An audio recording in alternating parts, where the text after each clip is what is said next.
এটা আমি করেছি হালকা বেগুনি একটা কাপড়ের উপরে।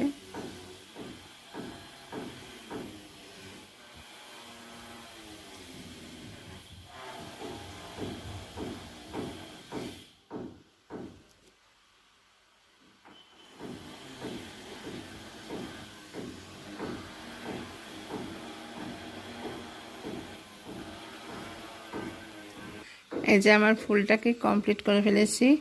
দেখো একটা সুন্দর জিনিয়া ফুলের ডিজাইন তোমাদের সাথে এটা আমি শেয়ার করছি।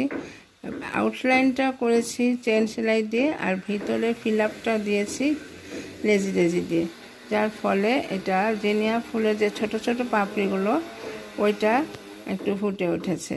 আর নীল অপরাজিতা, হলুদ গোলাপ সব কিছু নিয়ে একটা সুন্দর ফুলের তোড়া। ফুলের তোড়াটা কেমন লাগছে? এটা হলো শুভ দিনের একটা সুন্দর ফুলের তোড়া উপহার। অনেক অনেক ধন্যবাদ দেখার জন্য। আসসালামু আলাইকুম।